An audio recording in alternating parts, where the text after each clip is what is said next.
students, how are you? Fine, buddy. Today we are going to discuss about a combination of cells. In the previous video, we discussed about a few terms, that is a terminal potential difference, EMF of the cells, internal resistance of the cell. आज हम लोग यहाँ पे सीखेंगे कि how to combine the cells in a different ways. So we can combine the cells in a different way. We have three different ways. First one that is in series. Second one is in parallel, and third one that is mixed grouping of cells. Here three different ways. We can combine the cell in three different ways: series, parallel, and the mixed grouping of cells between. So we study one by one. Okay. Firstly, see, in case of series combination, what is the difference between series combination and the parallel combination between? So firstly, I am going to explain in case of series combination. Series में क्या है बेटे? आपके पास the negative terminal of the one cell connected with the positive of others. But in case of parallel में हमारे पास क्या है? Positive and negative, both the terminals are connected together. Positive terminals connected with the positive and negative terminal connected with the negative terminals of the cells. Okay. So in this we study in details. Or here in case of mixed grouping of cells, some are connected in series and some are connected in parallel. So we try to understand one by one. So here, firstly, in case of series combination. See, in case of series combination, I am going to take here is two cells.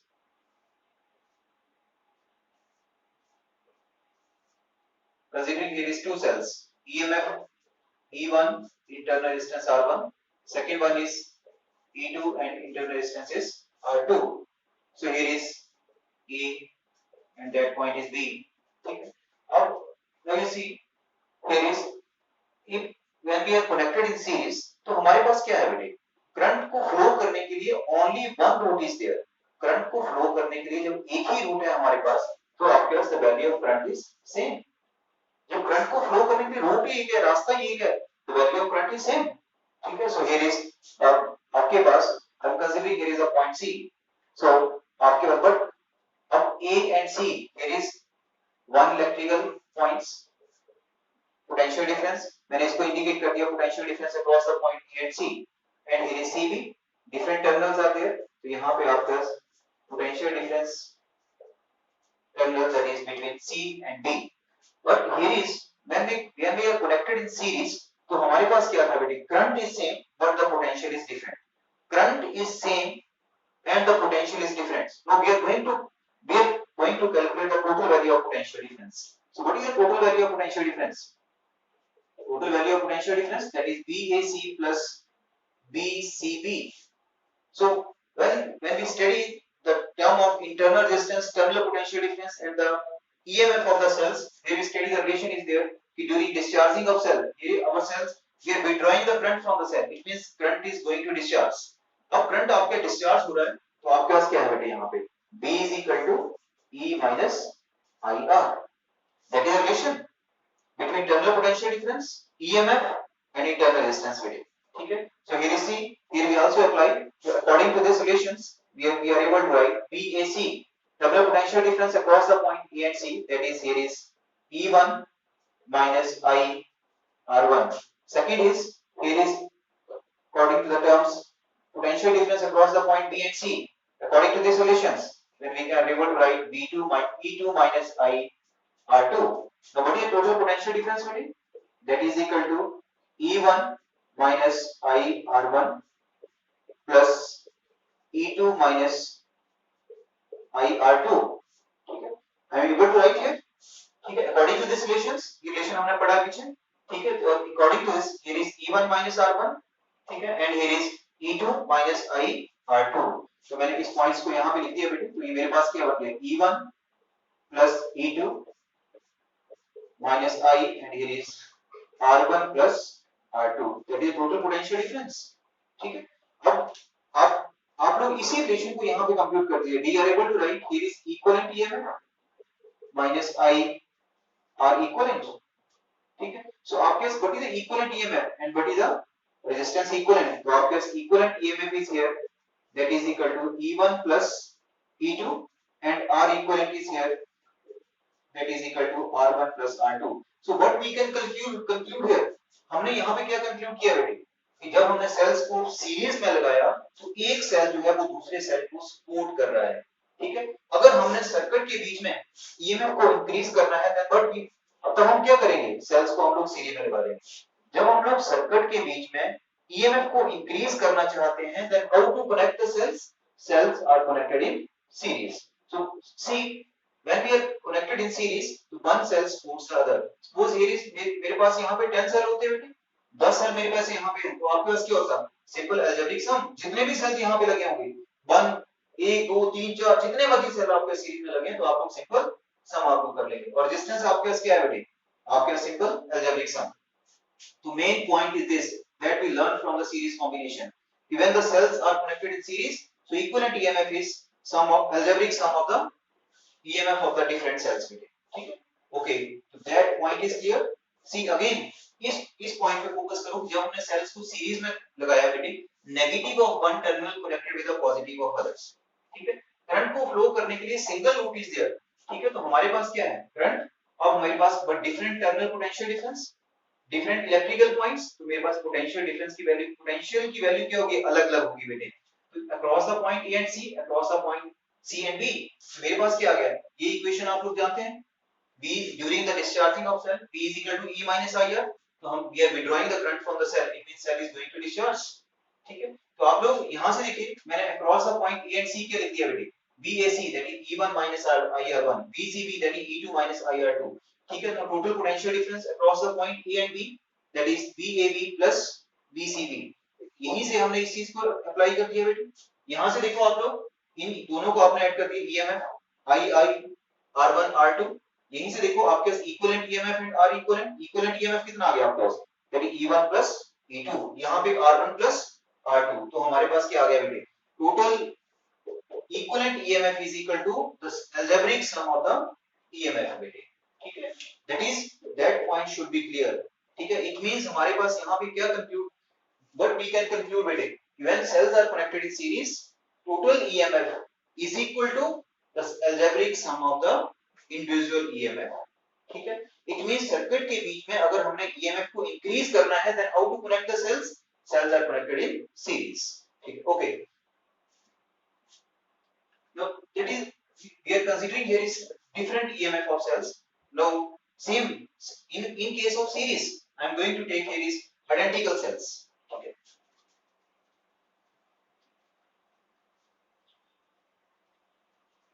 Suppose I am, मैंने यहाँ पे consider कर लिया बेटे आपके पास here is different n number of cells,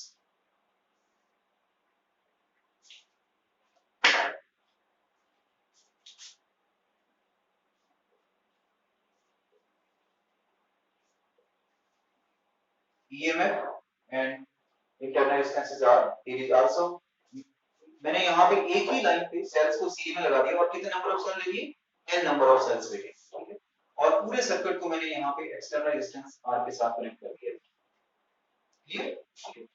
Negative of one, positive with another, negative of one, positive with another, it means a series combination again। But पिछले article से मैंने यहाँ पे क्या डिफरेंट लिया, मैंने यहाँ पे n number of cell series में लगा दिए, ठीक है। अब और एक्सटर्नल रेजिस्टेंस मेरे पास दैट इज R, इसका भी EMF E, internal resistance R, EMF E, internal resistance R, but n number of cells are in series, ठीक है। अब आपके पास we are withdrawing the current, it means current की direction ये होगी बेटे, ठीक है। अब हमें करंट का वैल्यू निकालना है according to Ohm's law, what is the value of current, current is equal to total EMF upon total resistance, ठीक है। यही था total EMF upon total resistance, resistance of the circuit, ठीक है। Okay, firstly we are going to calculate the total EMF। See, अब आपके cell series में है तो आपने प्रीवियस इक्वेशन जब सॉल्व किया, पिछला आर्टिकल जब आपने सॉल्व किया तो वहां पे आपने क्या सीखा, अगर सेल्स को हमने सीरीज में लगा रखा है तो हमारे पास क्या होगा, देयर इज अलजेब्रिक सम, तो टोटल ईएमएफ यहाँ पे कितना बन जाएगा बेटे, that is equal to E plus E plus E up to n times, it means that total EMF will becomes n times of E, that point is there, algebraic sum is there, ठीक है। Okay, अब आपके पास resistance, अब देखिए ये cell R R R, total internal कितना बन जाएगा, टोटल इंटरनल रेजिस्टेंस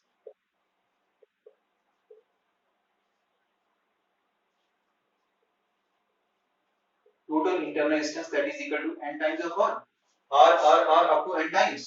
और बट हमने सर्किट के साथ क्या कर रखा है, सीरीज में एक और रेजिस्टर लगा रखा है, that resistance is capital R and that is considered as external resistance. ठीक है, तो आपके पास total resistance of the circuit that is equal to R plus NR. R plus NR, that is total resistance circuit. Now here is the value of current. What is the value of current? Here is NE upon R plus NR. That is the general equation. That is general equation of the total value of current flow in the circuit. ठीक है, अब हमें check करना है कि maximum current कब मिलेगा, जब एक्सटर्नल रेजिस्टेंस ज्यादा होगा या इंटरनल रेजिस्टेंस ज्यादा होगा। ठीक है, अब फर्स्ट केस मैंने यहां पे ले लिया, if external resistance is much greater than internal, और सेकंड केस मैंने यहां पे कंसीडर कर लिया internal is much greater than external value। ठीक है, तो see if external is much greater than internal, the value of current is equal to Ne upon, अब आपके पास external is much greater than internal, Ne upon R। ठीक है, internal यहां पे गायब हो गया बेटे इस केस में। सेकंड केस मैंने ले रखा है internal is greater than external, तो आपके पास क्या बनेगा, I is equal to Ne upon n times of R। इसी इक्वेशन को देखिए। ठीक है, Ne upon nR। ठीक है, तो आपके पास n से n चला गया, it mean the value of current is equal to this. यहां पे अब इन दोनों को देखिए, यहां पे current equal to n times of cell, यहां पे current equal to single times of cell. तो किस केस में हमें मैक्सिमम वैल्यू ऑफ करंट मिला, फर्स्ट केस में। ठीक है, तो मैक्सिमम वैल्यू ऑफ करंट कब मिला, देखो यहां पे current due to single times of cell, यहां पे current equal to n times of cell. That point is clear. ठीक है, अब आप लोग फिर और प्रोसीड करते हैं बेटे आगे। ठीक है, तो what we can conclude here, हम यहां पे क्या कंक्लूड कर सकते हैं बेटे, जब हम लोगों ने सेल्स को सीरीज में लगाया तो we can withdraw the maximum current from the circuit, तब जब हमारे पास external resistance should be greater than internal. External resistance should be greater than internal resistance. That point is clear. What we learn from the series combination of cells. एक हमने सीखा कि जब हम लोग सेल को सीरीज में लगाएंगे तो टोटल ईएमएफ हमारे पास क्या होगा, that is algebraic sum. Simple, जितने भी सेल हमने सीरीज में लगा रखे हैं हम लोग सिंपल उनको ऐड करते चले जाएंगे। ठीक है, सेकंड हमने सीखा कि अगर सर्किट के बीच में ये वाली सिचुएशन है तो हमें मैक्सिमम करंट कब मिलेगा, जब external resistance should be greater than the internal resistance। तो आई होप मेरी ये बात आपको समझ आई होगी बेटे। ठीक है, the series combination of cells. ठीक है, आई होप यू अंडरस्टूड बेटे। ठीक है, okay, second one, second point पे चलते हैं, that is the parallel combination.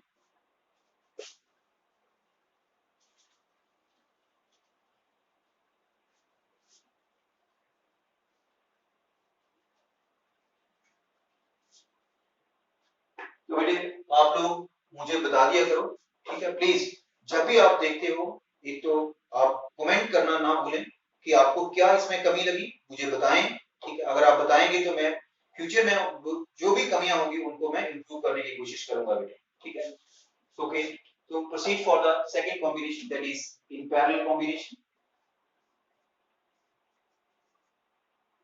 In parallel combination, तो अभी मैंने आपको इंट्रोडक्शन में बताया था कि पैरेलल कॉम्बिनेशन में क्या है, positive terminals of the cells connected with the positive and other positive, negative connected with the negative terminals of the cell। तो आप लोग देखिए मैं यहाँ पे फिर दो सेल लेके स्टार्ट कर रहा हूँ। ये के ले लिया मैंने, सेकंड वन ये EMF E1 internal resistance R1, here is EMF E2 internal resistance R2। ठीक है, अब हमारे पास यहाँ पे बेटी current that is I1, second one current is I2। What is difference, अब आपने देखा पहले आपने पढ़ा सीरीज कॉम्बिनेशन, अब आप know you are going to study the parallel combination. Parallel combination में आपके पास क्या है बेटी, आपने देखा वहां पे क्या था सीरीज में, जब करंट को फ्लो करने के लिए only one route is there, but now current को फ्लो करने के लिए two different routes are there, दो ब्रांचेस हैं बेटी।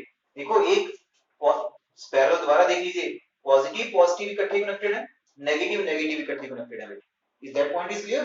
ठीक है, अब हमारे पास करंट को फ्लो करने के लिए अगर दो अलग अलग रास्ते हैं, इट मींस वो अपनी मर्जी से जाएगा। जब हम लोग ट्रैक पे मूव कर रहे हैं, जब हमारे पास दो रास्ते हैं तो कुछ लोग इधर से चले जाएंगे, कुछ लोग इधर से चले जाएंगे, अपनी मर्जी है ये तो। ठीक है, तो here is again two different roots are there. तो आपके पास I1 and that is I2. But here is electrical points are same. Electrical points are same, which means the value of electrical points भी same है. तो हमारे पास यहाँ पे क्या आ गया? It means potential is same, but the current is different. Series में हमने देखा था current is same, but the potential is different. That is difference between. ठीक है? Now again आपके पास now we are going to calculate total current I1 plus I2. Total current I1 plus I2 बेटे. That point is clear? ठीक है? Okay. अब हम यहाँ पे फिर हमारे पास क्या हो रहा है? अब हम वही इक्वेशन पढ़ेंगे. सेल वर्किंग फॉर्म में है. सेल वर्किंग फॉर्म में है तो टर्मिनल पोटेंशियल डिफरेंस कितना होता है बेटे? V is equal to E minus IR. यही पढ़ा आपने. ड्यूरिंग डिस्चार्जिंग ऑफ सेल यही रिलेशन होता है हमारे पास. ठीक है? तो आप लोग क्या बोल सकते हैं यहाँ से देखिए. We are able to write E minus V is equal to IR. Now what is the value of R? R is equal to E minus V upon I. इस तरह से हम लोग लिख सकते हैं इस चीज को. ठीक है? ओके. तो हमारे पास ये I1 and I2. फिर देखिए I1 कितना होगा बेटे? That is internal resistance R1. यहाँ से मैं ये भी बोल सकता हूँ that is I और यहाँ पे R. मुझे क्या चाहिए? मुझे चाहिए I1 and I2. तो देखिए see what we are able to write. What is the value of I1? I1 कितना बन जाएगा? I1 यहाँ से आ रहा है minus terminal potential difference B and R1. Second time I2 क्या बनेगा बेटे? E2 minus B upon R2. अब लोग आप यहाँ पे कंफ्यूज तो नहीं है कि मैंने यहाँ पे B1 B2 नहीं लिखा. इसलिए नहीं लिखा बेटे बिकॉज इलेक्ट्रिकल पॉइंट्स जब मेरे पास सेम हैं A एंड B, दोनों के नेगेटिव B पे कनेक्टेड है, दोनों के पॉजिटिव प्लेट्स पे आपको A के ऊपर कनेक्टेड है. तो जब इलेक्ट्रिकल पॉइंट सेम है तो value of potential difference is same. ठीक है? ओके. तो आपके E1 minus B upon R1, E2 minus B upon R2. ठीक है? अब हम लोग टोटल करंट निकाल लेंगे यहाँ से बेटे. देखिए E1 minus B upon R1 plus E2 minus B upon R2. ठीक. यहाँ से फिर हम लोग इस चीज को आगे बढ़े बेटे. तो हमारे पास क्या बन गया? E1 upon R1 plus E2 upon R2 minus B and here is 1 by R1 1 by R2. लिख सकते हैं इस तरह से. कुछ नहीं किया मैंने, सिंपलीफाई द इक्वेशंस. ठीक है? तो आप लोग यहाँ से एलसीएम मेथड अप्लाई करिए. तो आपके पास क्या बन गया? E1 R2 plus E2 R1 upon R1 R2 minus B that is R1 plus R2 upon R1 R2. You are able to write here. But हमें चाहिए क्या? हमें जनरल ये इक्वेशन बनाना है. B is equal to E minus IR. तो हम लोग क्या करेंगे? इस टर्म को उठाएंगे, इधर ले जाएंगे, करंट को हम इधर ले जाएंगे बेटे. तो नेक्स्ट स्टेप में हमारे पास क्या बन गया बेटे? B R1 plus R2 upon R1 R2 is equal to E1 R2 plus E2 R1 upon R1 R2 minus I. Simplify. ठीक है? इसको हम लोग इधर लेंगे, टर्म्स को हमने इंटरचेंज किया. कोई यहाँ पे कोई डिफरेंट मेथड हमने नहीं लगाया बेटे. ठीक है? ओके. Next one.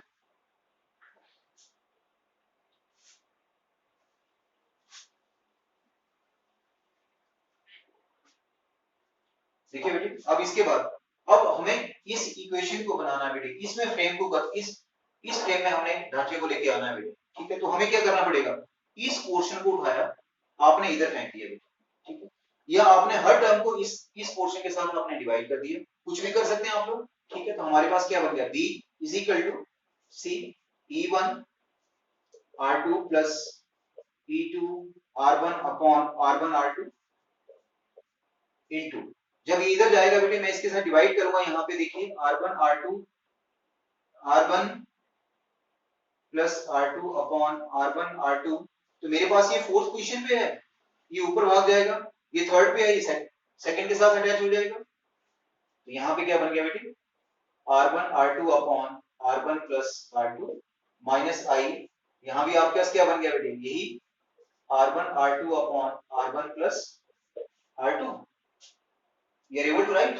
ठीक है? ओके. यहाँ देखिए बेटे आपके सब कैंसिल हो रहा है. R1 R2 चला गया. तो हमारे पास क्या बच गया? Final value B is equal to E1 R2 plus E2 R1 upon R1 plus R2 minus I यहाँ पे R1 R2 upon R1 plus R2. Now we can compare with that equation. ठीक है, यहाँ ये during discharging of cell हमारे पास यहाँ पे we are withdrawing the current from the cell. It means cell is going to discharge. ठीक है, so see आपके पास what is B? B is equal to E equivalent minus I R equivalent. ठीक है, तो आपके पास now check from this equation what is equivalent EMF? Equivalent EMF क्या बना बेटे आपके पास? See here is E1 R2 plus E2 R1 upon R1 plus R2. And what is the resistance equivalent? Resistance equivalent here is R equivalent is equal to R1 R2 upon R1 plus R2. तो हम लोग इस तरह से इस चीज को कर सकते हैं कवर बेटे. ओके, अब यहां से हमें क्या चीज सीखना है बेटे. अब मैं फिर आपको इस पॉइंट में लेके आ रहा हूं कि सपोज मेरे पास ये दोनों आइडेंटिकल सेल्स होते. Suppose if E1 is equal to E2 is equal to E, both the EMF is equal, internal resistance is also equal, then what happens? What is the equivalent EMF from here? Equivalent EMF check करिए, तो आपके पास क्या बनता है? ER plus ER upon 2 times of ER, it means 2 times of ER upon 2R, it means answer is equal to E. 2 times of ER upon 2R, it means answer is equal to E. तो आपने क्या check किया बेटे, जब हमारे पास देखो ये भी सेल इसका EMF E है, इस सेल का EMF भी E है, अगर मैं इनको पैरेलल में लगाता हूं तो मेरे पास नेट EMF कितना आता है? That is E again. ठीक है, तो हम लोग तभी हम बोलते हैं बार बार कि अगर सेल्स को हमने पैरेलल में लगाया तो potential difference will remain same. But ये कंडीशन कब होगी बेटे? अगर दोनों सेल्स आपके आइडेंटिकल हैं. अगर आइडेंटिकल नहीं है तो दोनों का EMF डिफरेंट है, then that answer is not apply. तब हम इस कांसेप्ट को अप्लाई नहीं करेंगे. अगर आपके पास दोनों का EMF डिफरेंट है और दोनों को पैरेलल में आपने लगा रखा है तो एक सेल दूसरे सेल को अपोज करेगा. ठीक है, हमने सीरीज में क्या सीखा था कि एक सेल दूसरे सेल को सपोर्ट करता है. बट यहाँ पे अगर डिफरेंट सेल्स होंगे, डिफरेंट EMF होगा, तो एक सेल दूसरे सेल को अपोज करेगा बेटे. ठीक है, वो that you will see in the numerical problems बेटे. ठीक है, सो आपके पास दैट इज. अब इसके बाद बेटे नेक्स्ट वन, तो ये पॉइंट हमारा क्लियर हो गया यहाँ पे. ठीक, ओके.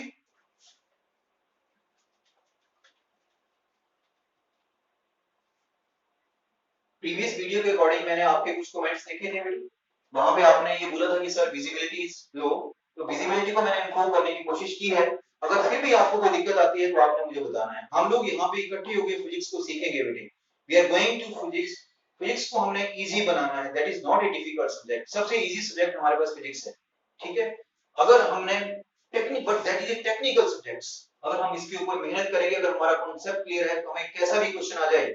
ठीक है, देखो बेटे जेई और नीट में क्वेश्चन जो है कॉन्सेप्ट बेस्ड पूछे जाते हैं.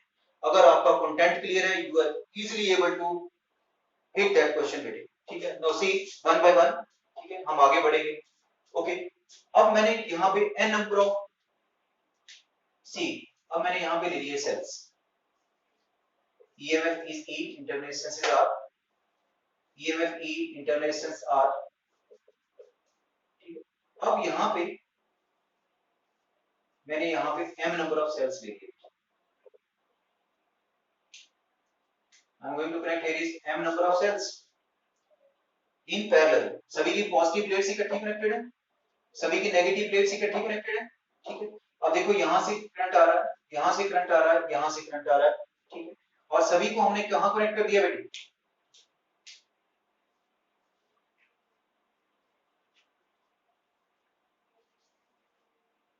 External resistance is R. Okay, ठीक है, तो आप लोग यहाँ पे इस चीज को देखिए. EMF is E, internal resistance is R. अभी हमने पीछे क्या सीखा? अभी देखा ना आपने, पीछे सीखा आपने. आपने कहा अगर सेल्स सीरीज में लगे हैं और आइडेंटिकल सेल्स हैं तो EMF will remain same. ये आप ऐड नहीं करेंगे, EMF will remain same. जो डिफरेंट होगी उस कंटेंट को मैं आपको अलग से करवाऊंगा. बट पहले ये देखिए, identical sales, all the cells are connected in parallel, so total EMF of circuit will remains E only, not m times of E. Okay, that point is clear. ठीक है, okay, see the total EMF total EMF is equal to E. आप लोग समझ रहे हैं इस चीज को? पहले मैंने आपको दो डिफरेंट सेल्स लिए जिनकी सेल्स की ईएमएफ अलग अलग थी बेटे, ठीक है, उसका इक्विवेलेंट ईएमएफ कैलकुलेट करना सिखाया। अब मैंने आप वहां से हमने एक बात सीखा था, अगर आइडेंटिकल सेल्स हैं तो सेल पैरेलल में जितने मर्जी लगे हों ईएमएफ के ऊपर कोई फर्क नहीं पड़ेगा बेटे, ठीक है। तो आपके मन में एक क्वेश्चन आ रहा होगा कि हम इस सर्किट को क्यों पढ़ रहे हैं? इस सर्किट को सेल्स को पैरेलल में कब लगाते हैं बेटे? जब हमें सर्किट के बीच में high value of current required होता है, ठीक है। जब हमें सर्किट में हाई वैल्यू ऑफ करंट को निकालना है, ठीक है, high value of current required है, then we use the cells are in parallel. Okay, अब बात करते हैं आगे। अब टोटल इंटरनल रेजिस्टेंस,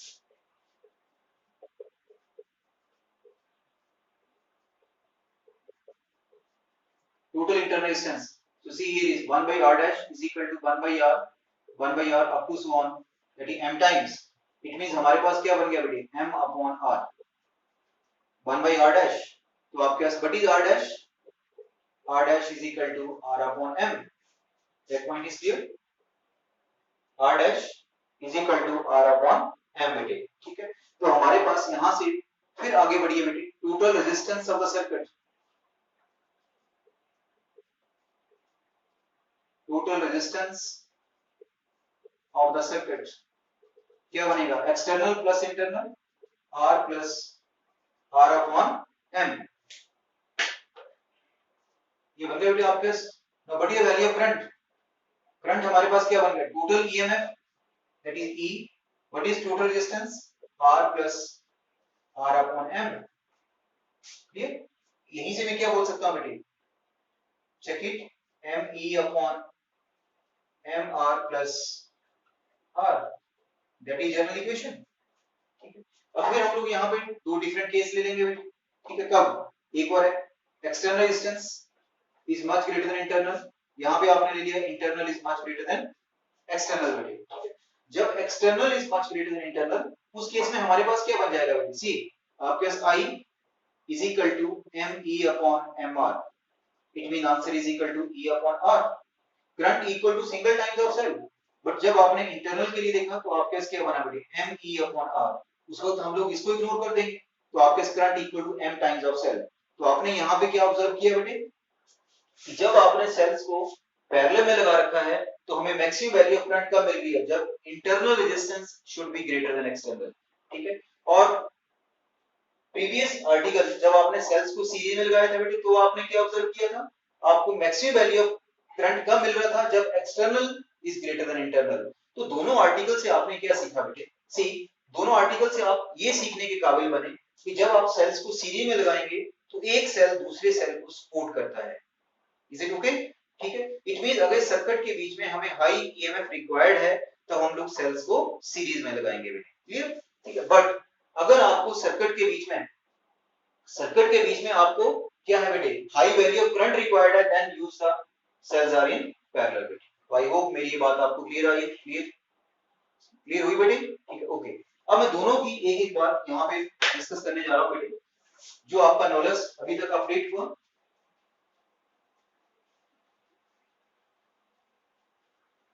चलो पहले हम ये बात करें, आपको समझ आया समझ, ठीक है, ओके।